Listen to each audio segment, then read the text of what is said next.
Ich hatte ja letztes Jahr erst mit Krafttraining angefangen und dachte eigentlich, ich hätte so mein Ding gefunden. Jetzt habe ich damit schon wieder aufgehört, um auf Calisthenics zu wechseln.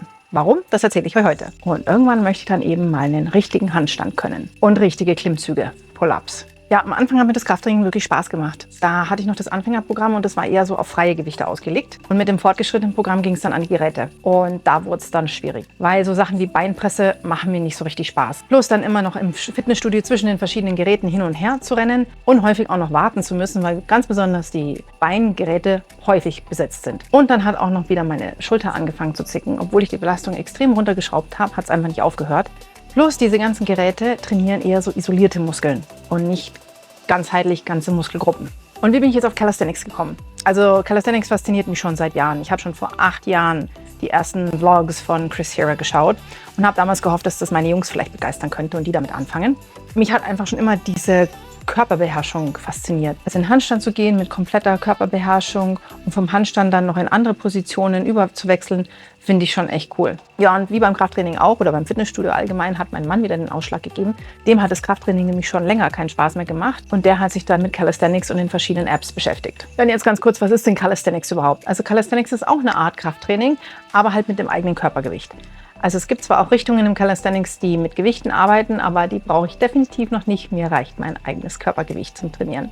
Ja, und das Coole an Calisthenics ist halt einfach, dass man echt wenig Ausrüstung braucht und im Endeffekt überall trainieren kann. Also so eine Stange zum Beispiel macht schon Sinn. Da gibt es aber echt gute Lösungen, die man sich einfach über eine Tür hängen kann. Aber ansonsten braucht es halt einfach wenig Ausrüstung. Und man trainiert halt immer gleich ganze Muskelgruppen und nicht so isolierte Muskeln. Also so Standardübungen im Calisthenics sind im Endeffekt sowas wie Push-Ups, also Liegestütze, Pull-Ups, Klimmzüge oder auch Squats, Kniebeugen. Und da wird halt auch immer der ganze Körper in dem Sinne auch gleich mit trainiert, ganz besonders eben die Körpermitte oder der Core. Also ohne den Core, also die Körpermitte zu aktivieren, kann man die meisten Übungen, glaube ich, gar nicht schaffen. Und warum glaube ich jetzt, dass Calisthenics besser zu mir passt? Ich will halt eher einen Körper haben, der was kann. Mich interessiert und motiviert nicht wirklich, wie viele Kilo ich bei der Beinpresse stemmen kann. Aber wenn ich es eben schaffe, länger an der Stange zu hängen mit meinem eigenen Körpergewicht, und das habe ich jetzt eben schon festgestellt, das motiviert mich. Oder wenn ich irgendwann mal tatsächlich einen Klimmzug schaffe, das finde ich halt wirklich cool. Und auf was trainiere ich jetzt hin? So, was sind meine Ziele? Also kurzfristig erstmal 20 Push-Ups zu können. Also richtige Liegestütze, 20 am Stück in perfekter Form und nicht im Schneckentempo. Und 90 Sekunden mit dem eigenen Körpergewicht an der Stange hängen zu können.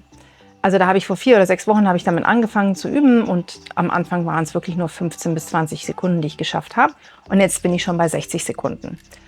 Und da bin ich mal gespannt, wann ich die 90 schaffe. Dann möchte ich den L-Sit können. Ich weiß nicht, warum ich mir den L-Sit ausgesucht habe. Vielleicht, weil er einfach ausschaut, ist aber echt schwierig. Und auf Dauer möchte ich auf jeden Fall eben den Handstand können und richtige Klimmzüge. Ja, und wie habe ich jetzt angefangen? Also wie beim Krafttraining auch, habe ich mir eben gedacht, dass ein Plan für mich wirklich wichtig ist, der mir sagt, was ich wie, wo, wann zu tun habe. Und da habe ich mir jetzt eben die App von Chris Hera rausgesucht. Der hat Trainingspläne, die auch teilweise eben umsonst sind. Und da habe ich mir einen rausgesucht und an den halte ich mich jetzt erstmal. Was ein bisschen ernüchternd war, ich habe mir natürlich das Anfängerprogramm rausgesucht, musste aber feststellen, dass selbst das für mich teilweise zu schwierig ist. Habe mich dadurch aber jetzt nicht entmutigen lassen, sondern habe mir auf YouTube die noch einfacheren Progressionen oder Varianten ausgesucht und tausche die halt jetzt gegeneinander aus. Weil diesmal möchte ich es richtig angehen und mich wirklich auf die Basics und auf die Technik konzentrieren und nicht versuchen, irgendwie schon weiterzukommen, obwohl ich noch nicht so weit bin. Und da ist es eben wichtig, wirklich mit einfachen Varianten anzufangen und die wirklich dann perfekt zu beherrschen, bevor man eben auf die schwierigeren Varianten wechselt. Also zum Beispiel fange ich jetzt eben mit dem Dead Hang an. Einfach nur mit dem eigenen Körpergewicht an der Stange zu hängen. Weil eigentlich von der Logik her, klar, wenn ich es nicht mal schaffe, mit meinem eigenen Körpergewicht lang genug an der Stange zu hängen, wie soll ich mich dann hochziehen? Und daran arbeite ich jetzt. Oder der L-Sit, der ja wirklich leicht ausschaut, der aber auch extrem viele verschiedene Muskelgruppen anspricht und dadurch auch wirklich schwierig ist. Mal gucken, wann ich den mal schaffe. Was ich diesmal auf jeden Fall anders machen will, ist, mit welchem Mindset ich daran gehe oder mit welcher Erwartungshaltung. Und da braucht es, glaube ich, ganz besonders Geduld.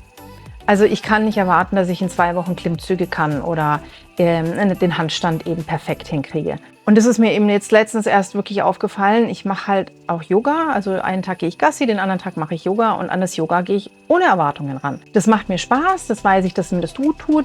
Und da habe ich eben nicht die Erwartung, dass ich jetzt da irgendwie ganz besonders akrobatische Positionen ganz schnell hinkriege, sondern Das trainiere ich, weil ich einfach wirklich merke, dass es mir gut tut und weil es mir Spaß macht. Und mit dem Mindset möchte ich jetzt eben auch an Calisthenics rangehen. Also mich wirklich auf die Basics und auf die Technik konzentrieren. Nicht erwarten, dass ich irgendwie nächste Woche den Handstand kann. Einfach dran zu bleiben und mich nicht demotivieren zu lassen. Weil letztens habe ich wirklich schon 10 Liegestütze am Stück geschafft. Da war ich total stolz und das fand ich echt cool. Und die Woche drauf habe ich nur noch 5 geschafft. Und klar, das zieht einen erstmal so runter. Aber das eben dann eher mit Gleichmut hinzunehmen und zu sagen, nee, der Weg ist das Ziel. Ich bleibe dran, das wird schon besser. Das geht einfach nicht linear nach oben, sondern es gibt immer mal wieder so Rückschläge und durch die muss man halt einfach durch. Weil ich möchte eben einfach einen Körper, der was kann und das dauert halt einfach dann auch. Und wie sieht es bei euch aus? Kennt ihr Calisthenics? Oder habt ihr vielleicht selber Calisthenics schon angefangen und habt ein paar coole Tipps für mich als totalen Anfänger? Oder habt ihr eine Sportart für euch entdeckt, die euch so viel Spaß macht, dass ihr einfach dran bleibt und den Weg als Ziel seht? Schreibt es mir doch in die Kommentare. Ich werde euch auf jeden Fall auf dem Laufenden halten, wie es bei mir so ausschaut, damit ich auch dran bleibe. Und vielleicht schaffe ich ja dann irgendwann mal den Handstand oder den echten Klimmzug. Noch ein Hinweis, dieses Video dient rein der Information und stellt keine medizinische Beratung, Behandlung oder Diagnose dar. Dazu bitte zu einem Arzt oder einer Ärztin gehen. Und die Umsetzung aller von mir vorgestellten Tipps erfolgt auf eigene Verantwortung.